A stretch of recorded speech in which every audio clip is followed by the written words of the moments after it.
pemirsa Jawa TV dimanapun Anda berada, jumpa lagi di Obrol, sebuah tayangan yang akan menghadirkan sosok-sosok dan juga tokoh-tokoh inspiratif spesial buat kalian semuanya pemirsa Jawa TV. Dan kembali bersama dengan Tori Andromeda untuk hari ini. Senang sekali untuk hari ini kita akan ngobrol-ngobrol banyak terkait sosialisasi khususnya peredaran rokok ilegal ya. Bagaimana pada akhirnya beberapa masalah-masalah yang terjadi akhir-akhir ini, bagaimana peredaran rokok ilegal ini juga bisa diantisipasi oleh pihak-pihak terkait, khususnya pihak Bea dan Cukai. Dan untuk hari ini kita akan ngobrol-ngobrol bersama dengan salah satu narasumber dari Bea dan Cukai Madiun untuk membahas masalah ini lebih dalam. Langsung saja kita akan sambut, ini dia pejabat fungsional pemeriksa Bea dan Cukai pertama kantor Bea Cukai Madiun, ada Bapak Cahyo Wibowo. Assalamualaikum warahmatullahi wabarakatuh, Bapak. Waalaikumsalam warahmatullahi wabarakatuh. Oke, apa kabar, Pak? Alhamdulillah baik, Mas. Alhamdulillah baik. Terima kasih banyak sudah mampir ke Jawa TV untuk memberikan sosialisasi kepada masyarakat tentunya bagaimana pada akhirnya beberapa permasalahan-permasalahan yang terjadi akhir-akhir ini, peredaran rokok ilegal yang ya, saya tidak tahu se-urgent apa, tapi pastinya edukasi dan juga sosialisasi kepada masyarakat ini juga menjadi penting begitu, Pak ya. Betul sekali. Dan pastinya kita juga pengen tahu untuk kondisi peredaran rokok ilegal, Pak. Ini di Madiun Raya. Madiun Raya ini kan banyak, Pak ya. Ada kota, kabupaten, ada Ngawi, Magetan dan sekitarnya lah ya.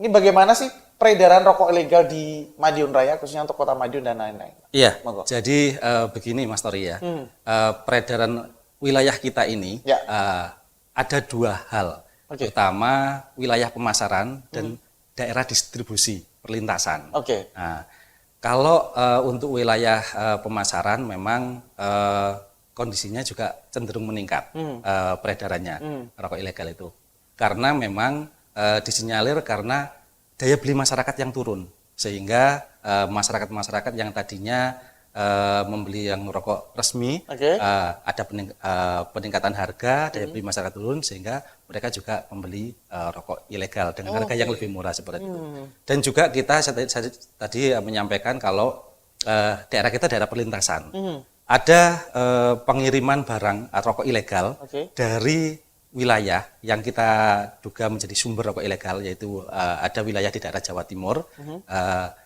itu dikirim ke wilayah Jawa Barat atau Sumatera melalui wilayah kita. Dalam hal ini kita dilintasi dengan tol Trans Jawa. Nah, itu juga ada peningkatan juga. Jadi kondisi terakhir wilayah pemasaran kita juga ada peningkatan untuk rokok ilegal itu. Dalam 2 tahun terakhir itu ada peningkatan. Dan salah satu pemicunya memang naiknya harga rokok, rokok resmi misalnya, sehingga pada akhirnya masyarakat sudah mulai mencoba-coba rokok ilegal yang mungkin lebih murah dan juga rasanya juga mungkin sama seperti rokok resmi, kurang lebih seperti itu, Pak ya. Jadi memang faktor dari ekonomi, Mas Tori ya, faktor dari ekonomi. Setelah adanya pandemi COVID itu kan ekonomi juga turun, sehingga mengakibatkan daya beli masyarakat itu juga turun, sehingga masyarakat juga beralih, berada perubahan perilaku dalam merokok ini. Masyarakat yang tadinya itu merokok yang ibaratnya kelas 1 gitu ya, itu turun ke kelas 2. Yang kelas 2 itu turun kelas 3, atau bahkan mereka mencari yang tetap rokok filter tetapi yang ilegal dengan harga yang lebih murah. Itu yang menjadi tantangan kita bersama, Mas Tori. Jadi memang faktor ekonomi menjadi salah satu yang utama juga ya. Bagaimana pada akhirnya peredaran rokok ilegal di beberapa wilayah, khususnya di Madiun Raya ini, berarti ada peningkatan. Ada peningkatan. Ada peningkatan. Nah, kemudian untuk berikutnya, daerah-daerah mana saja, Pak Cahyo, yang paling rawan serta marak kasusnya? Dan mengapa daerah itu cukup rawan dan cukup tinggi kasusnya? Iya, dari data kami, daerah-daerah yang cukup rawan untuk peredaran rokok ilegal secara offline ya, ini saya menyampaikan secara offline, itu daerah-daerah yang relatif jauh dari jangkauan aparat. Gitu, ya. Contohnya misal, terpencil misalnya? Iya, agak pelosok, misal daerah Ngawi yang berbatasan dengan Jawa Tengah, atau daerah Ponorogo, itu juga sangat rawan sekali, dan masih banyak masyarakat yang menjual rokok ilegal di sana. Di situ juga selain kondisi geografis yang jauh dari aparat, itu juga daya beli masyarakat sana juga yang relatif bisa menjangkau harga-harga yang murah seperti itu.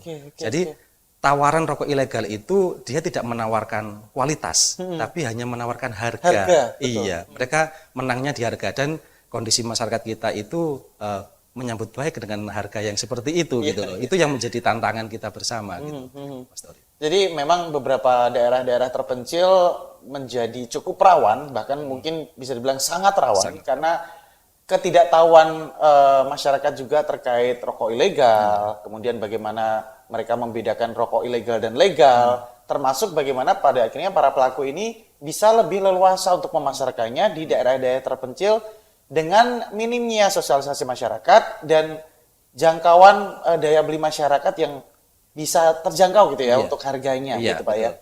Nah, untuk nilai kerugian negara atas peredaran rokok ilegal dalam 3 tahun terakhir ini sebenarnya cenderung naik atau turun, dan nilainya sekitar berapa Pak? Jadi kalau dari data kami ya Mas Tori ya, untuk tahun 2022 itu jumlah rokok ilegal itu 3.600.000 sekian batang.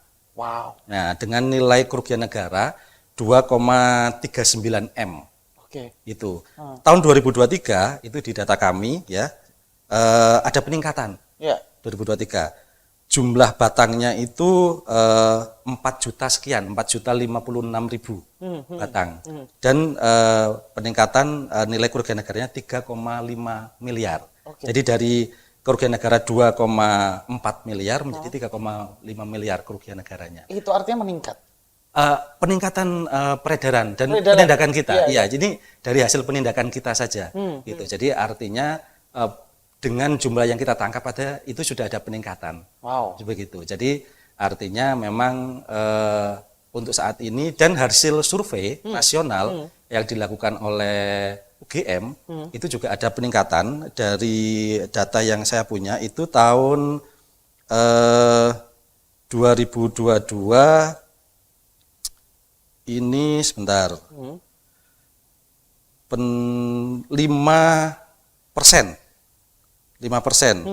peredaran rokok ilegal. Peningkatannya? Jumlah peredarannya. Jumlah peredarannya. Iya. Sedangkan di tahun 2023 meningkat menjadi 6,89% secara nasional. Nah, bisa diperkirakan kalau nilai cukai itu penerimaan tahun 2023 itu 250 triliun, ya berarti ada 6,9% dari 250 triliun itu yang beredar di masyarakat. Perkiraan seperti itu. Jadi ya kembali lagi ini menjadi tantangan kita bersama, walaupun penerimaan kita setiap tahun juga meningkat, penerimaan negara, tetapi peredaran ada PR lain itu. Jadi sebagian oknum masyarakat itu melihat ada celah bisnis ilegal di sana yang dimanfaatkan oleh masyarakat. Berarti memang kemungkinan untuk bisa para pelaku-pelaku ini meningkatkan berbagai macam cara-caranya, inovasinya dalam memasarkan rokok ilegal ini juga sepertinya semakin banyak ya modus-modusnya. Bagaimana pada akhirnya ada peningkatan jumlah kerugian negara berarti ya. Dari tadi 2,4 M jadi 3,5 M. Itu yang berhasil kita gagalkan. Berhasil digagalkan oleh Bea Cukai Madiun dalam waktu 2022-2023. Belum lagi yang belum berhasil digagalkan. Nanti kita akan bahas kembali untuk segmen berikutnya. Jadi bagaimana pada akhirnya bahaya dan juga kerugian negara ini semakin membahayakan ketika misalnya kita membahas berbagai macam permasalahan-permasalahan, khususnya peredaran rokok ilegal ini di Madiun Raya khususnya. Jadi jangan kemana-mana, tetap di Obrol-Obrol.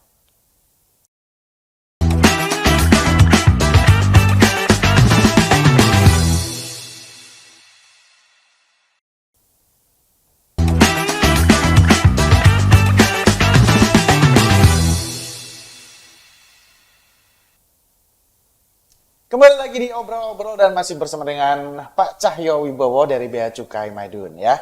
Pak Cahyo, peredaran rokok ilegal ini kan ternyata tidak hanya diedarkan atau disebarkan di offline saja, tidak hanya dari warung ke warung ternyata, tapi juga online ya. Salah satunya beberapa kali juga kasus itu ditemukan lewat marketplace, lewat toko-toko online dan lain-lain. untuk di Madiun Raya sendiri, adakah temuan kasusnya penjual dari Madiun Raya dan bagaimana modus-modus mereka memasarkannya ke konsumen lewat ruang maya? Baik, untuk di Madiun Raya itu ada beberapa. Kemarin itu ada penindakan dari rekan-rekan APH kepolisian Polres Ngawi itu melakukan penindakan terhadap penjual secara online. Mereka menjualnya melalui medsos. Setelah itu di COD.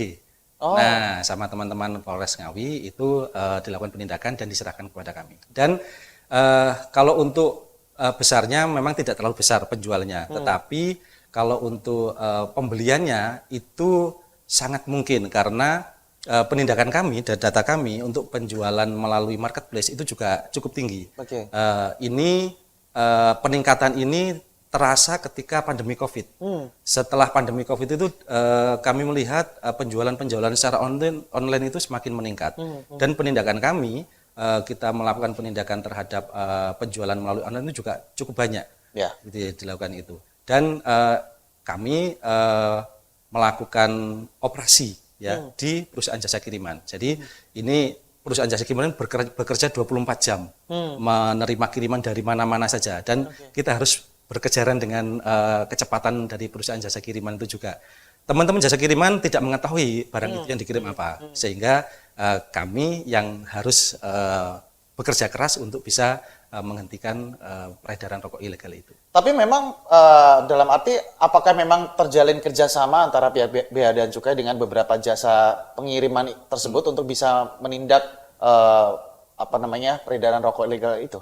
Oh iya, tentu. Jadi kami pun bekerja sama dengan perusahaan jasa kiriman untuk bisa menghentikan peredaran rokok ilegal itu. Sehingga kami juga ingin memperhatikan bahwa perusahaan jasa kiriman jangan sampai dirugikan dengan adanya kegiatan yang kami lakukan. Tetapi juga kami memahamkan perusahaan jasa kiriman bahwa praktik yang seperti itu tuh merugikan keuangan negara. Sehingga yang dirugikan bukan hanya Bea Cukai, tetapi masyarakat secara keseluruhan juga dirugikan dengan adanya peredaran rokok ilegal itu. Sehingga teman-teman dari perusahaan jasa kiriman juga sangat membantu kami dalam memfilter paket-paket yang diduga menjadi pengiriman rokok ilegal tersebut.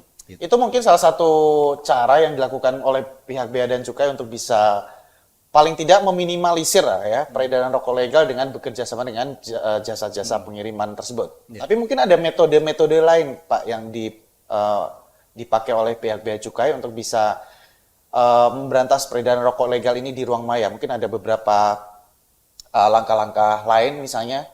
Oh iya, jadi kami melakukan patroli cyber. Iya, patroli cyber. Jadi petugas kami itu berselancar di dunia maya. Gitu. Jadi mulai dari medsos yang umum sampai ke marketplace. Jadi ada model penjualan. Mereka tidak menjual secara langsung di marketplace menyebutkan rokoknya, tidak. Tapi dia menyebutkan dengan barang lain. Tapi kita berpikir bagaimana orang tahu kalau ini rokok. Ternyata setelah kita telusuri mereka itu menawarkannya di medsos seperti Facebook, IG atau Twitter. Nah, di medsosnya dia itu ditawarkan rokok yang ilegal yang sebenarnya. Tetapi untuk jual belinya itu dikasih link marketplace-nya. Gitu, marketplace-nya. Ketika link itu diklik, masuk ke marketplace itu yang dijual yang ditampilkan bukan rokok, tetapi misal baju, kain. Jadi seperti itu sehingga kita kalau langsung ke marketplace tidak akan menemukan rokok ilegal. Tetapi kita harus berselancar ke medsos-medsos penjualan rokok ilegal, baru kita akan menemukan linknya. Penjualannya ini dikirim dari daerah sini, itu yang akan kita kejar seperti itu. Baru saja tadi saya sebenarnya juga mau bertanya terkait bagaimana pada akhirnya teman-teman dari Bea Cukai ini membentuk tim patroli cyber. Ternyata memang sudah dilakukan. Dan yang ditemukan ternyata kasusnya seperti itu ya. Dalam arti ada beberapa modus-modus si pelaku peredar rokok ilegal ini di media sosial dulu awalnya. Kemudian pada akhirnya mereka memberikan link tertentu, diklik langsung ketemunya barang lain. Tapi orang itu sudah pasti tahu bahwa itu adalah rokok ilegal, rokok yang dijual di medsosnya tadi itu. Seberapa banyak temuan-temuan itu temui oleh tim cyber dari Bea Cukai? Cukup banyak, cukup banyak. Satu orang itu bisa membuka beberapa toko. Oh ya? Iya, beberapa toko online. Sehingga kenapa kami bilang seperti itu? Karena mereka medsos dengan ciri yang sama, dengan komoditas yang sama, merek yang sama, daerah asal yang sama. Ini kita sinyalir mereka adalah orang yang sama tapi membuka beberapa toko untuk menjaring pembeli. Oke. Gitu. Jadi apalagi kalau di dunia maya itu kan tidak terlihat siapa pelakunya. Iya, Jadi iya, mereka iya. dengan bebas menawarkan hal seperti itu di media sosial, tidak memunculkan nama aslinya dia. Iya, iya. Kalau di media sosial sendiri yang paling sering ditemui di medsos mana, Pak? Misalnya di Instagram atau di Facebook atau di mana? Hampir merata. Hampir merata. Hampir merata. Dan mereka menampilkan foto rokok ilegal. Foto rokoknya. Jadi pembeli tahu persis apa yang dia beli di medsos. Gitu. Itu artinya sebenarnya untuk mencari postingan-postingan itu cukup mudah dong. Mungkin ada beberapa Ya. tagar tertentu yang bisa diklik sehingga pada akhirnya calon konsumen ini bisa tahu beberapa pilihan rokok ilegalnya Betul seperti sekali. itu. Betul sekali. Kadang-kadang di Facebook itu ada grupnya juga. Ada grupnya Ada juga. grupnya juga. Seperti itu. Jadi itu yang menjadi tantangan kita, apalagi dunia maya, sehingga kita tidak tahu persis lokasi persisnya itu di daerah mana. Ketika kita telusuri, kita bekerja sama dengan teman-teman PJT, perusahaan jasa kiriman, itu mereka juga kadang-kadang pengambilannya itu tidak di rumah, kadang di COD di tengah jalan. Nanti pick up barangnya di tengah jalan, sehingga kita tanya ini lokasinya di mana pastinya. Itu kita telusuri, kita koordinasi dengan teman-teman bea cukai di daerah asal, itu juga tidak temukan alamat itu. Wow. Gitu. Oke, jadi memang ada beberapa itu sepertinya memang sudah komplotan besar nggak sih, Pak? Betul sekali. Komplotan besar. Itu jaringan sebenarnya. Jaringan besar. Jaringan mulai dari pabrik menyuplai barang, terus pemasarannya melalui online, itu mereka jaringan. Itu artinya memang ada pabrik besar yang memproduksi rokok ilegal itu? Pabrik besar sih mungkin bukan ya, tetapi memang ada produsen rokok karena mesin rokok ini kan bergerak cepat ya, memproduksi itu. Jadi mereka memproduksi itu secara sembunyi-sembunyi, gitu, secara sembunyi-sembunyi di daerah-daerah yang juga sulit untuk dideteksi oleh petugas. Nah, mereka memproduksi itu. Nah, karena memang jumlah produksi yang cukup besar, mereka akhirnya bisa menyuplai itu dengan jaringannya mereka. Gitu. Oke. Dan beberapa di kantor-kantor lain teman-teman juga sudah mengungkap itu, ada pabrikan-pabrikan itu. Oke. Dan pastinya kita masih akan membahas terkait dana bagi hasil cukai hasil tembakau atau DBHCHT. Setelah ini kita akan kembali lagi, jadi jangan kemana-mana, tetap di Obrol-Obrol.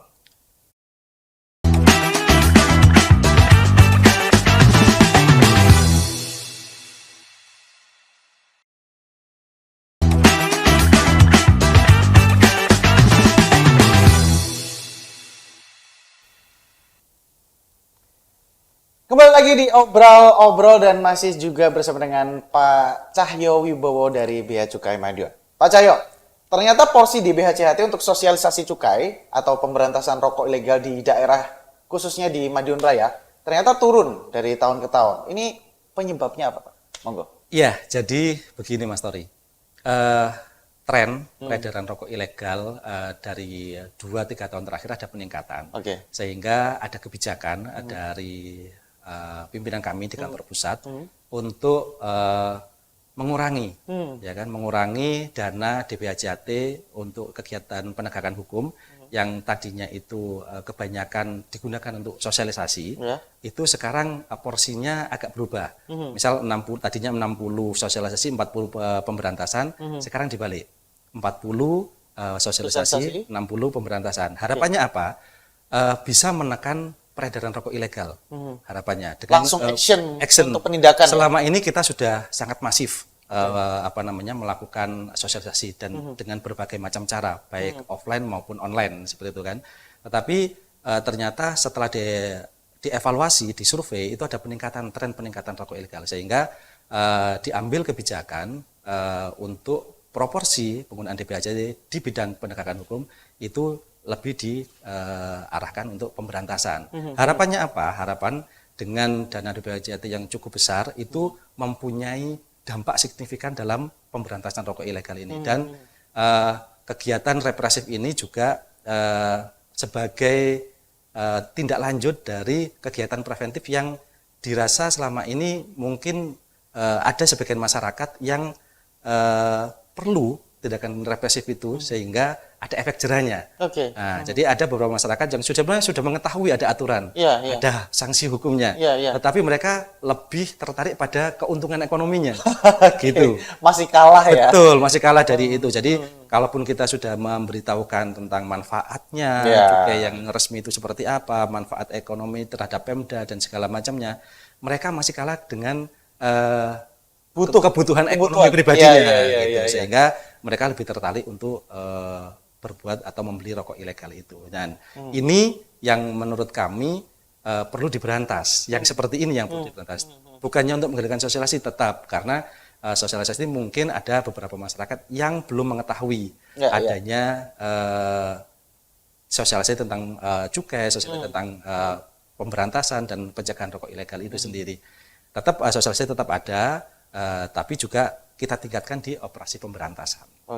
Karena kita tahu beberapa event-event khususnya di Madiun Raya itu juga cukup banyak dan cukup masif juga sosialisasi terkait pemberantasan rokok ilegal dari Bea Cukai, bagaimana pada akhirnya masyarakat diberikan sosialisasi edukasi terkait ini yang legal, ini yang ilegal, bagaimana ada pita cukai palsu, pita cukai yang tidak sesuai dan lain-lain. Itu artinya sebenarnya apakah sosialisasi itu juga tidak terlalu efektif, Pak?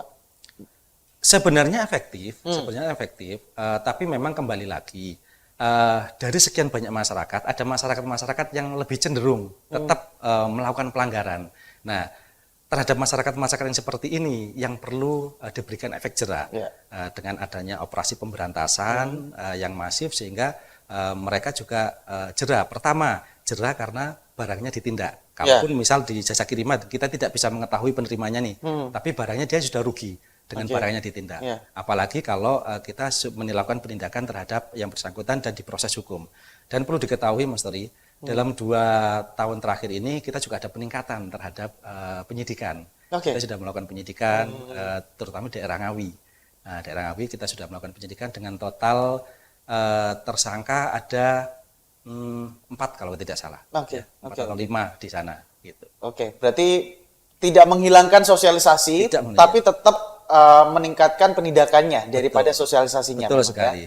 Nah, ketika tren anggaran sosialisasi turun diikuti dengan aktifnya penindakan oleh petugas gabungan, kalau mengacu statement bahwa lebih baik mencegah ketimbang mengobati, ini bukankah seharusnya meningkatkan kegiatan sosialisasi daripada penindakan, Pak Cahyo? Jadi untuk yang seperti itu betul sekali. Namun demikian dengan tren yang cukup masif ini, tentunya proporsi ini dirasa cukup. Nah, nanti ketika masyarakat sudah mengetahui dan ada efek jerah, deteren efek di situ, nah dan ada penurunan terkait peredaran rokok ilegal, nah itu bisa dievaluasi lagi, Mas Tori. Jadi untuk saat ini kita melihat bahwa operasi pemberantasan itu perlu ditingkatkan, mengingat dalam 2 tahun terakhir ini peredaran rokok ilegal secara nasional maupun di wilayah Madiun Raya juga terpantau meningkat, sehingga kita harus bersama-sama untuk melakukan pemberantasan ini dan mereka mengamankan penerimaan negara yang nantinya juga kembali kepada daerah dan masyarakat. Terakhir Pak Cahyo, mungkin ada inovasi dan juga evaluasi juga dari Bea Cukai untuk bisa meningkatkan pemberantasan rokok ilegal untuk kedepannya, Pak? Baik, inovasi yang pertama dengan tren penjualan rokok secara online, itu kita memang ada tim cyber. Nah, tim cyber kita harus patroli di dunia maya untuk mendeteksi adanya penjualan di dunia maya. Dan juga kita mengharapkan kerjasama dari teman-teman di Pemda yang menggabungkan di Bea Cukai itu untuk penegakan hukum juga bisa memberikan informasi apabila ada rokok ilegal. Nah, informasi ini kita ada inovasi namanya Sirolek, sistem informasi rokok ilegal, yang disediakan oleh kantor pusat dan bisa diakses oleh seluruh Pemda, bisa real time. Untuk melaporkan adanya peredaran rokok ilegal baik daring maupun luring, baik offline maupun online, seperti itu. Jadi itu inovasi. Nah, inovasi yang terakhir dari kantor pusat itu ada namanya APHT, aglomerasi pengusaha hasil tembakau. Jadi inovasi ini untuk menghimpun pelaku usaha yang selama ini kesulitan untuk memperoleh izin. Mereka mempunyai kemampuan untuk memproduksi rokok, tetapi untuk memperoleh izin itu harus mempunyai batas wilayah tertentu. Misal mempunyai lokasi dengan wilayah minimal 200 meter persegi. Nah, mereka kesulitan untuk itu. Nah, APHT ini untuk mengakomodir itu. Jadi APHT ini bisa dikelola oleh Pemda untuk merangkul pelaku-pelaku yang tadinya nggak punya izin sehingga menjadi punya izin.